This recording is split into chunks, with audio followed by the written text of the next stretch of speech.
What is going on, everybody? Welcome back to another episode of the Coach Steve Show podcast. Before we dive into today's episode, please hit the like button and the subscribe button on the YouTube channel, the Coach Steve Show YouTube channel. Also, you can find your podcast wherever you're listening to your podcast. So Apple, Spotify, iHeartRadio, Pandora, wherever you listen to your podcast. Please go follow it there. You'll get updates when there's weekly episodes. Again, the YouTube channel, the Coach Steve Show YouTube channel. Hit the like button, subscribe button, leave a comment in the comment section to be a part of the conversation. Leave questions, share it out, all that stuff. Leave a review, be a friend, tell a friend. Really greatly appreciate it if you take those minute or 2 minutes out of your day to do so. You can also find this podcast on the Belly Up Sports Podcast Network. It's one of the fastest growing podcast networks there is. Go to bellyupsports.com. You can find this podcast and a bunch of other podcasts there, a bunch of blogs, fantasy sports podcasts, anything there. A couple other things in there that are outside of sports. There's a little something there for everybody, but mainly sports. If you're into sports, go check it out, bellyupsports.com.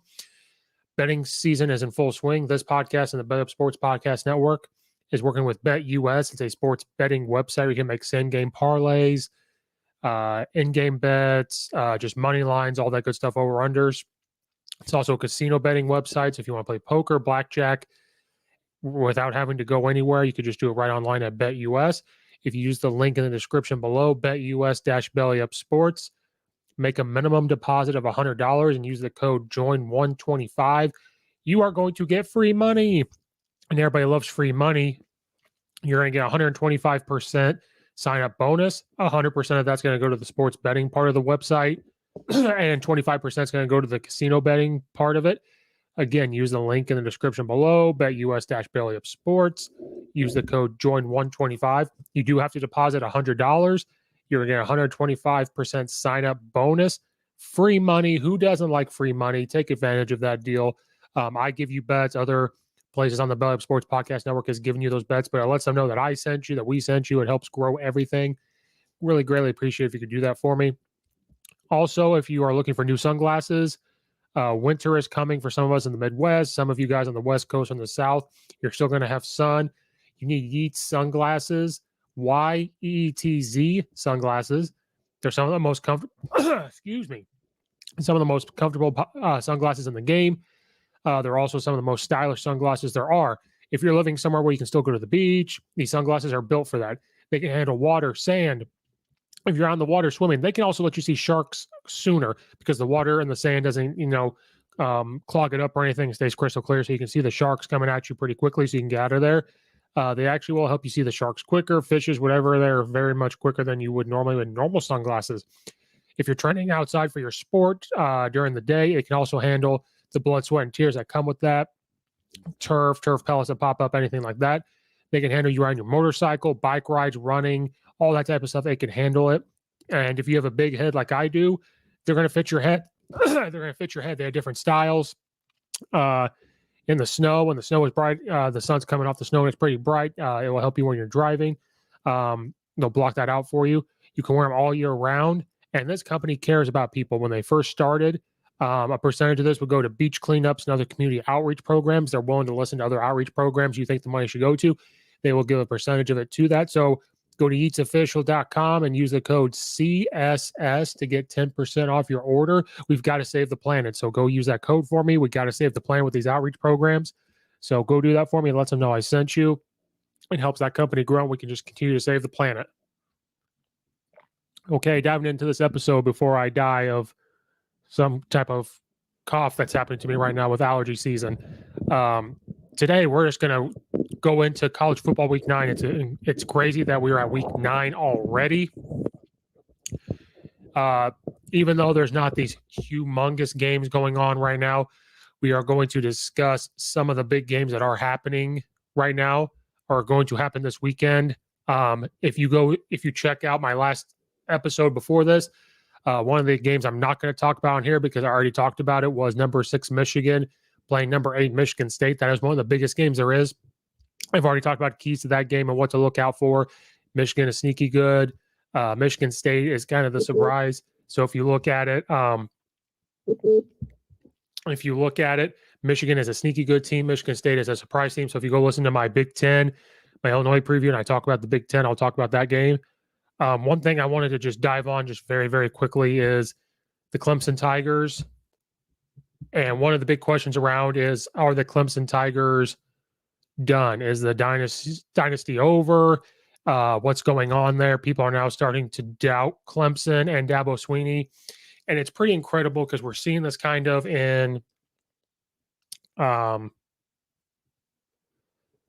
LSU. You know, Ed Orgeron is only a year and a half to 2 years out of winning a national title, and already he's gonna be on his way out. And so you are Clemson, you're winning a couple national titles, you're only losing a game or so a season. This year you've lost 3 games already. You start off the year with probably the top 2 best team in the nation right now, and right now they're the best team in the nation in Georgia, and you only lose to them 10-3. So you play them very tough. Now Georgia was still figuring out their offense and who they were. You dominate South Carolina. You have a close game against Georgia Tech. Then you lose to North Carolina State. Close one against Boston College. Close one against Syracuse. Then you lose one against Pitt. So it's crazy. Now, one of the things is it's crazy what Clemson looks like when you don't have your first-round draft pick, Heisman Trophy winner, 3-year starter quarterback. You have a 3-year starter at running back. Last year they were young at offensive line, but you have some of those guys, some of their defensive guys that have been around. So when you don't have these guys, it's incredible what it looks like. And when you start a young quarterback, so the big question is: are Clemson Tigers done? Is Dabo Swinney? Now here's the thing: they don't forget how to coach. You're just dealing with different players. Other teams are now. I mean, part of it, I have no proof on this, but one of the things is this transfer portal is going to help out a lot of other teams. Now, I don't really want to root for Clemson to lose, but it's kind of nice to see the ACC kind of leveled out for this year. It's not going to be just a dominant Clemson. It's other teams are having chances to kind of be competitive. But with Clemson, you know, just a fall from grace this year. They're only averaging 20 points a game. They've only scored 140. Rushing, they have 2. Like, they're running the ball. They're having a hard time passing the ball. Right now, their quarterback, who I cannot say his name right, I'm just going to call him DJ. He has 1,102 passing yards. He only has 4 touchdowns and 5 interceptions. So they're struggling in the passing game. They've played other quarterbacks.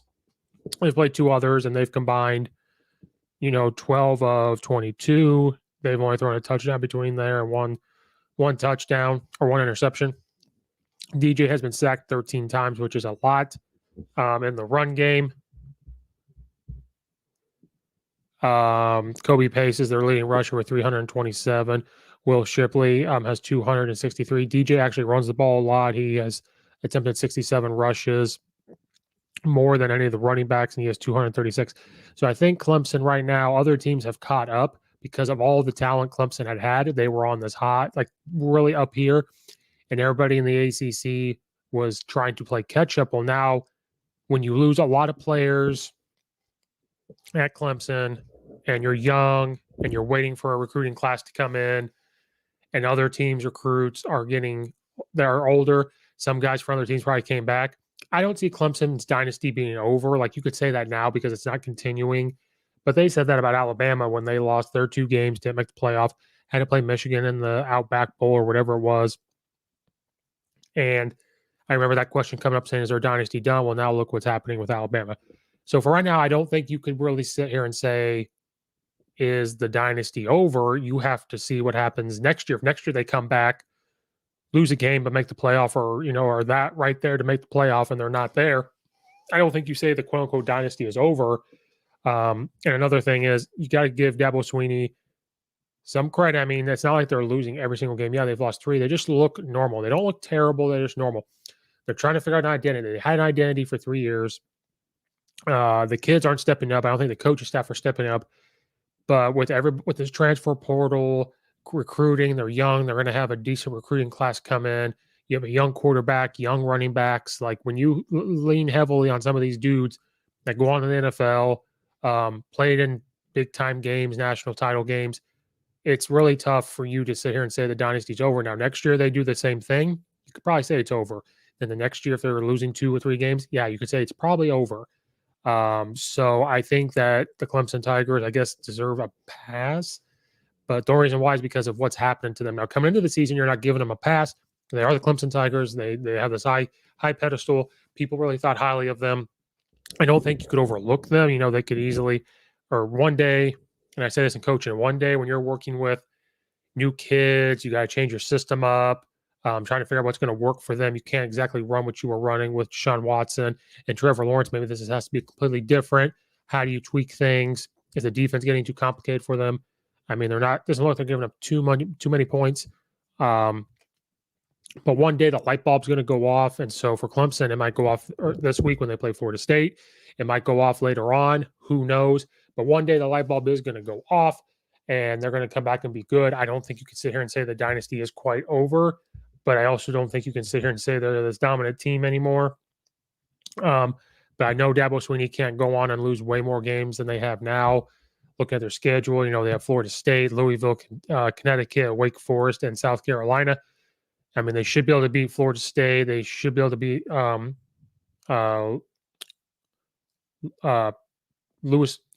Louisville. I can't believe I can't say that. Connecticut. Now, they could lose to Wake Forest. Wake Forest is number 13 in the nation right now. They're undefeated. They're looking pretty good. So Clemson could end up with 4 losses this year. I don't see them losing to anybody else. But if this happens again next year, then I think you have to start to say the dynasty over. And then the next big questions are going to be Davos when he's on the hot seat. It's going to be the thing with Ed Ogeron and like what's going on there and everything else. But these guys didn't forget how to coach all of a sudden. So something's going on in that locker room. Something's not clicking. Something's not going right with their offense. Something's not going right with the players. And as coaches, they have to figure that out. But I don't think you can sit here and say, is the dynasty over? Are they over? Are they never going to come back? Are they fallen so far from grace? I don't think you can really sit here and say that. But I wanted to tackle that. That's been one of the topics here right now coming in. Another game I wanted to discuss real quick is 2 polar opposite teams. The Kentucky Wildcats will play Mississippi State Bulldogs. Kentucky is one of those surprise teams. Last year, there was a very low scoring game between these two. Kentucky right now is number 12 in the nation, which is crazy. They are a basketball school, so in football to be ranked is pretty cool for them. They are 6-1. Mississippi State is 4-3. And so Mike Leach and his air raid go against Stoops over at Kentucky. Completely different. Kentucky's more of a run first. They are going to throw the ball and take what the defense is giving them. I think this is a big game only because it's polar opposites, and I think Will Rogers is playing pretty well. Not a lot of people are talking about him. 291 of 396. He has 2,546 passing yards and 18 touchdowns. So, I mean, he's playing pretty well, throwing the ball a lot, obviously, in this air raid. Kentucky is actually averaging almost 1 point more per game than Mississippi State. Kentucky is scoring 28.4 points a game. Mississippi State is scoring 27.6. Kentucky only gives up 19 points a game, while Mississippi State's giving up 25. Total yards, Kentucky gets 387, Mississippi State 423. I mean, of course, passing yards, Kentucky's only going to get you 196 a game. Mississippi State 374. Kentucky will get 190 on the rushing yards. Now, here's the thing. Kentucky averages 190 rush yards a game. Mississippi State only gives up 93 rushing yards a game, but they'll give up 234 passing yards. And Kentucky only gives up 201 pass yards and gives up 119. If you look at their last 5 games, pretty even in the competitiveness. Mississippi State, having Memphis, LSU, Texas A&M, and they beat Texas A&M. Then they have Alabama and then Vanderbilt. Kentucky, University of Chattanooga, South Carolina, Florida, LSU, then Georgia. So they're pretty similar in strength there in the last 5 games. But Kentucky, they beat LSU where Mississippi State did not. And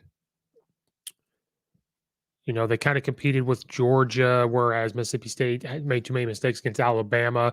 The to me, the two best teams in the nation is Georgia and Alabama. So they're pretty similar right now, and it's a close game right now. If you want to look at, I mean, this is according to one of the spreads I see. You see like Mississippi State's -1.5. They are 53.4% favorite over Kentucky. Now, I think you're only saying that because of the fact that Mississippi State's defense is really not that bad. They're not giving up crazy amount of points. They're not giving up a lot of yards on the ground, and that's going to be Kentucky's thing. So this game is going to come down to a couple things. For Mississippi State, it's their defensive side of the ball. They have to be able to control the run game. They have to force Kentucky to pass. Now, they can pass. Their quarterback, Levis, has 1,326 yards and 13 touchdowns. He's 119 for 177. So if they need to pass the ball, they will. And they'll have different receivers they will throw it to. They will throw it. Their main guy is Robinson, and then they have other guys. So on defense, they just kind of have to say, hey, you know what? We got to take away the run. We've got to force them into a passing situation. We're only giving up 93 rushing yards a game, and we've played teams like Alabama. We've played teams like Texas A&M that want to run the ball, and LSU and Memphis. To play those type of teams, only give up that many rush yards is pretty impressive. Mississippi State's defense, not bad. They talked about it last year. How about this year? Probably one of the better defenses, I would say, statistically, that Mike Leach has had outside of Alex Grinch, I believe. I can't really speak for way back in Texas Tech days, but that's going to be their big thing on defenses. I think they're just going to have to come in and say, you know what, we're going to have to make Levis pass the ball. Now, the pass attempts that are going to happen, we're going to have to play it to where everything's in front of us. So this is where it gets a little tricky because if you line up too high, they're going to run the ball because the box is weaker. So how are you going to line up to this is going to be the difference. You could go one high, pack the box, and say, okay, we're going to keep everything in front of us. So go one high, have 4 down linemen, 3 down linemen, whatever. If you have 4 down linemen, 4 linebackers, and have the other 2 guys kind of split the difference so they're not all the way out, they can still fit in the run fit. You got your corners and the safety. Now, the only thing is you're acceptable, you're pretty weak against the vertical. But I think you're going to have to force Kentucky to say, hey, you're going to pass it on us. Maybe you line up in too high and you play man, so then everybody can fly in on the run. You play too high and just play, maybe play a robber cover 1 out of a too high look to where the safety at the last second rolls down and comes in the run fit, all that type of stuff. So Mississippi State's going to have to sit there and say, okay, you're not going to run the ball on us. That's what you want to do. You're averaging 190 rush yards a game. We're only giving up 93. We are going to make you pass the ball. And then Mississippi State's offense, they're just going to have to do what they do. I think Will Rogers is playing a lot better. They're understanding the offense more. He's understanding the reads. He played pretty well at the end of the year last year. The wide receivers from Mississippi State are running the ball a lot harder than they ever were. Or they're running the routes harder. They're getting off the ball. They're understanding to find the open grass and sit and adjust their routes. And I think it's finally kind of clicking with this offense. And I think they're going to be even better next year. But on offense, they just got to do what they do. They have to sustain drives. They don't need to score all the time. They can chip away at it with the air raid passes. Because Kentucky's going to do what they did last year, play a physical man, hit the receivers off the line of scrimmage. They're going to try to get pressure on Will Rogers like they did on the quarterbacks last year. And I think that Mississippi State actually runs the ball a little better. They're only averaging 48. But they don't do too bad running the ball when the quarterback calls it. Mike Leach is not going to call it. But the keys for Mississippi State to do that is they're just going to have to run the routes hard. They're going to get bumped. They're going to get man. Kentucky's going to bring exotic blitzes, so they've got to throw the ball to the running back on the swing routes to get a couple yards going to soften that up to get them out of those blitzes. You're going to have to throw the dig routes behind them if they're going to throw that. You're going to have to run mesh routes, all that stuff. So that's key for Mississippi State. Kentucky is you're just going to have to run the ball, take what the defense is giving you. On defense, you're going to have to do exactly what I said, play man coverage, hit them. But this is going to be a good game. I think it's going to be way better than last year where it was very low scoring. I think with Mississippi State's offense kind of finally clicking, they're going to come in motivated. They're not afraid of anybody. Mike Leach's mentality is not afraid of anybody. They come off a big win from Vanderbilt, if you want to call that a big win, but they're getting confidence back.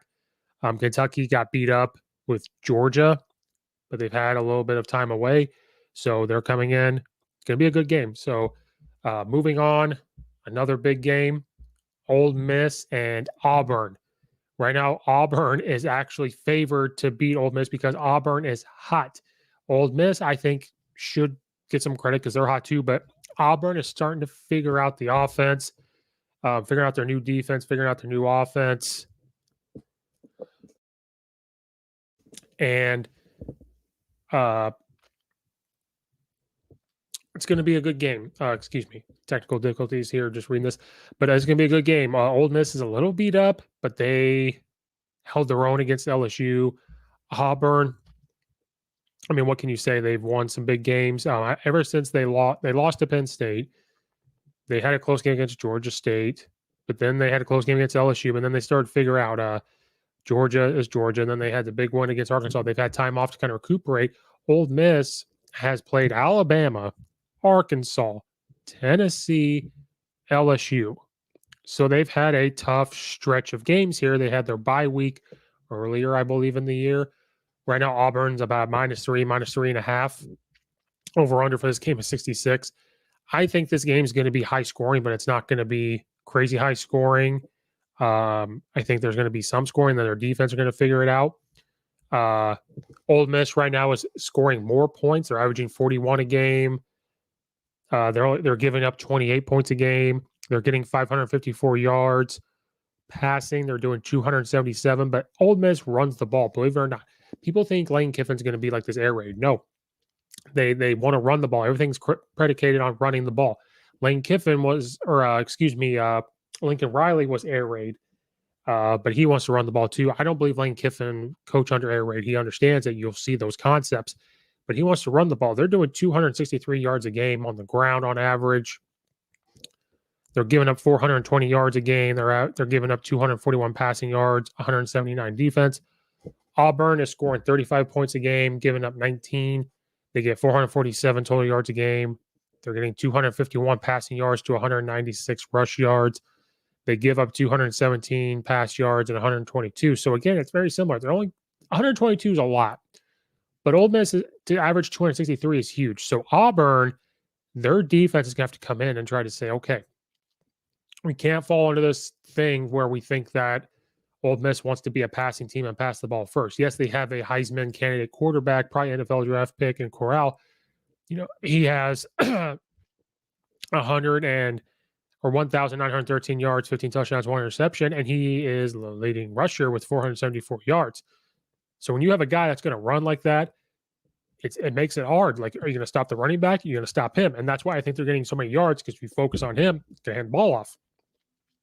You focus on the running back, he can run with it, or do key screens, do an RPO, because you're so focused onto the box. And that's where the pass game comes in. I think that's why people think they're going to pass the ball a lot, because they're trying to do RPOs. They're trying to do play action. They're going to roll him out. They are predicated to run the ball first to try to open up the pass. You saw that at Alabama. Now, Lane Kiffin, they're going to call the game whatever they see. So if they see that Auburn is giving them things, they'll pass the ball all over the place, because that's what he sees. This is going to be a high-flying game. It's going to be a hard-hitting game. Auburn's defense, just from hearing people talk, they're slowly figuring out. They give up 24 to Georgia State. They only give up 19 to LSU. They let Georgia score 34, but then they only let Arkansas score 23. I think they're okay when teams score about 20. They're okay as long as they're going to score 30-some, and Bo Nix them are figuring it out. Like, Bo Nix's numbers are not too far off Matt Corral. 1,488 yards, 8 touchdowns, and 2 interceptions. But he can run the ball as well. They got some guys, when the offensive line's starting to figure out the run schemes and the pass protection in a new offense, it becomes dangerous. And the biggest thing is confidence. If you've got a team that's confident, like in Auburn, and the players are starting to be confident in the defense they're around, the coaches they're around, the offense they're around, and they're having fun and they're confident no matter what's really happening scoreboard-wise, even though they're coming back. I mean, they're 5-2. That's a scary team. It's a scary team when a team starts to get hot and they're confident no matter who's on the other side. Now, I don't think Auburn should be favored. I don't know. Part of me is like, why is Auburn favored? They're 18th in the nation. Ole Miss is 10. The way their offense is working, I think it might be because of Ole Miss's defense, but their defense is playing much better. It's playing much better than it has been before. I mean, Tulane, they give up 21. Alabama, I mean, it's Alabama. I know Arkansas, you're giving up a lot of points, but then Tennessee and LSU, they've kind of clamped it back down. So I think that's maybe why they're favored. But again, this is going to come down to the run game. If Auburn is going to stop the run game, which is going to be very difficult with Ole Miss, they're going to pass the ball. So Auburn is going to have to take risks. They're going to have to play more man coverage and do man blitzes. They're going to try to keep Matt Corral inside the pocket. And it's tough to sit there and say we're going to make them a passing team because they're getting 277 passing yards a game. So you could sit there and say, okay, we're going to take the run game away from them, but then they're going to pass it. Now, I have no proof of this, but when you can get those type of rush yards, the RPO game opens up a lot more. Now, to RPO, sometimes they're play actions, and everybody knows that. They're used as play actions. It just gives the quarterback an out to hand the ball off if he doesn't like what he sees. But when you run the ball like that, it's going to open up the RPO game because now as soon as the linebacker or the outside linebacker or the safety that's rolled down sees the quarterback turn to hand it off, and you're running right behind him, well, when he sees that, he's going to trigger. His read has been telling him that, but if you've been running the ball game, well, they're handing the ball off, I need to go make a play. He's going to turn and throw the slant right behind him. He's going to turn and throw the hitch, the glance route, the speed out, whatever it is, levels, they're going to throw it. Or they're going to fake it and throw a screen to the other side, stuff like that. And Auburn is going to have to keep up with that no huddle. Now, Ole Miss is kind of beat up, but in order for Auburn to come in and win this game, their defense is going to have to figure out how they're going to. I don't know how you're going to do it. It's really hard to stop the pass and the run at the same time. You're going to have to play a base defense. You're going to have to play man coverage. You're going to have to take some man blitzes.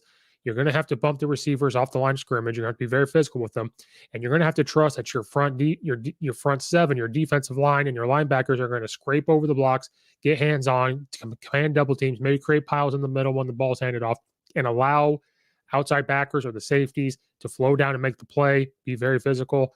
You may have to play some cover two more so you don't get beat vertically, some quarters coverage, quarter half, and all that stuff.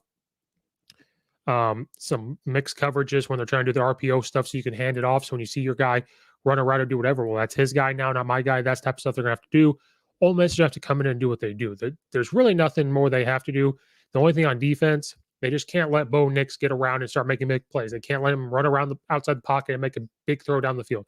They can't allow him to get these big runs. Because once they start getting confident, and I told you that, I've already said that when they're a confident team, those are the most dangerous teams. So both have very similar game plans that they need to come in and execute. But at this, just like the Kentucky-Mississippi State game, this is going to be much must-watch football, and it's exciting that we have a matchup like this. So even though there's not these huge matchups like we were getting a couple weeks ago, this is going to be one of the big ones. Last one I want to talk about before I get into my Week 9 college football picks, and it's a game that people are talking about. Georgia Bulldogs are number 1 in the nation. Florida's coming off a tough year right now for them. They had high hopes, especially after the Alabama game. Alabama's kind of fallen from grace. They beat FAU, close game in my opinion to USF. Then they only lose to Alabama by 3. Okay, then you handle Tennessee, who's getting much improved. Then you lose to Kentucky, which shocked the world. You lose to them 20-13. Then you beat Vanderbilt. Then you lose to LSU, which is almost even a bigger thing to some people for some reason than Kentucky. So right now, this I said this already. If Ed Odron's seat is gone now, like he's going to be gone at the end of the year, at some point here, I'm not saying get rid of Dan Mullen this year or even next year, but people need to start talking about his seat just warming up. It's not hot. Maybe it's not even warm. It's lukewarm. It's not maybe just warm. It's not hot. It's not on fire. The seat warmers in your car, as soon as you sit in, it just slowly, that's what it is right now. It starts at your butt and it moves up to your back. That's where you're at right now. When you're boiling water and no bubbles have started yet, but there's steam coming out of it. To me, that's kind of what needs to be what's happening right now, because you've lost 3 games, and I'm telling you right now, they're going to lose to Georgia. Georgia's defense is crazy good. Dan Mullen will figure out how to move the ball on Georgia, but Georgia's defense is just freaky good. Georgia is giving up 6.6 points a game. Now, Florida is scoring 34.4 points a game. So this will come down to Georgia's defense and Florida's offense. But Georgia is also averaging 38 points a game on offense. So that's why Georgia's probably the best team in the nation right now, the way they're playing. But Florida gets 501 yards a game. And this is split down the middle. Florida is averaging 247 passing yards and 257 rushing yards. If that's not balanced, I don't know what is. They only give up 338 yards a game. Only, I guess that's a lot. They'll give up 197 passing yards and 104 rush yards. The thing with Florida, and I said it already, I don't like when you play two quarterbacks because now you're not allowing them to get in a groove. You're almost calling two completely different offenses. I know Dan Mullen wants a running quarterback. We saw that when he was the offensive coordinator years ago with Tim Tebow. He wanted to do with Dak Prescott a lot to move him around. He was forcing Kyle Trask last year to run, which in my opinion should never run. He was trying to do power reads. He was trying to do this stuff, trying to do just straight quarterback runs.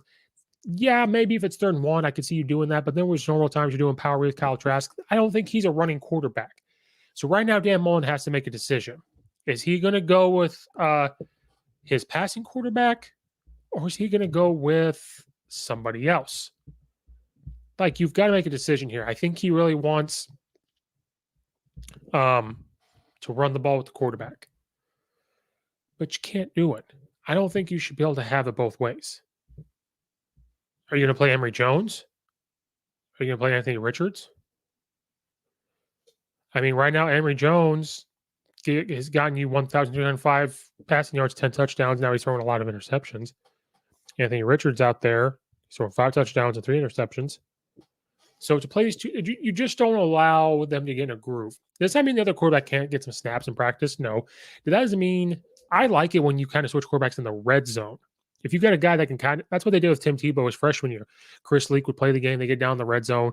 Once in a while, they bring him in. It's like a wildcat package, but he can actually throw the ball and kind of run the ball. Those are fine.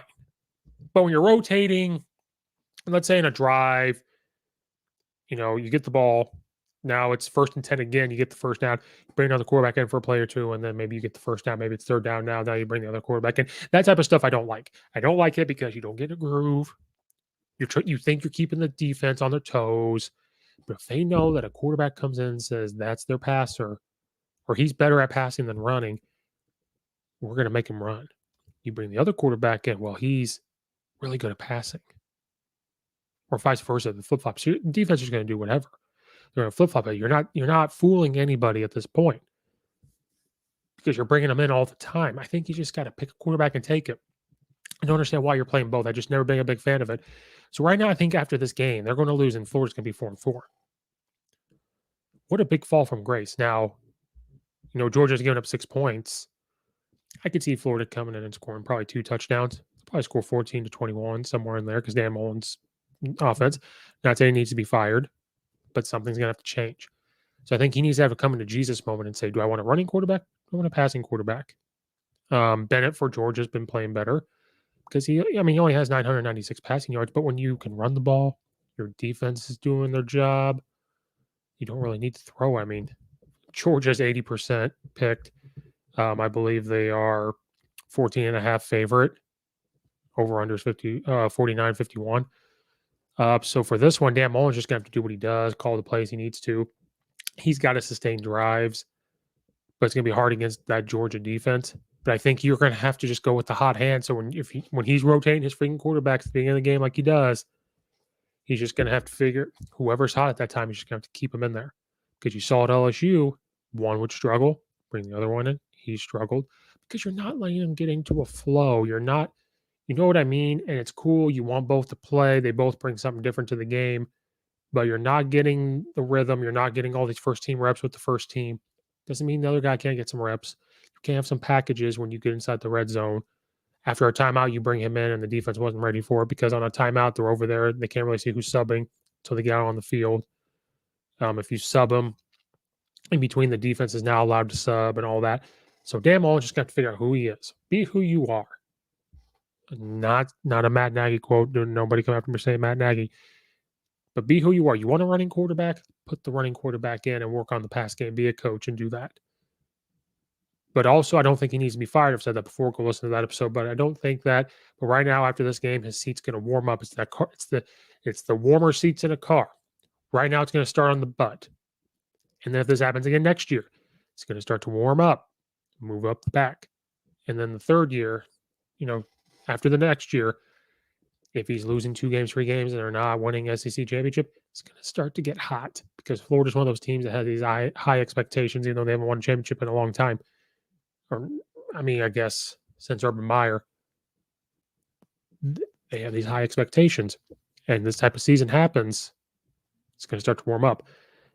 It's not the same.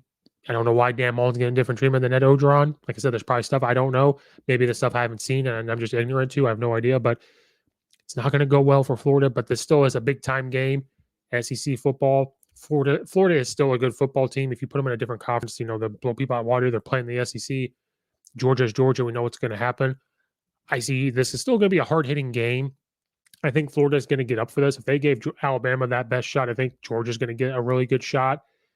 But it's going to be interesting to see what Dan Mullen decides to do because his rotating two quarterbacks isn't working consistently. So it's going to be interesting to see what he does with that.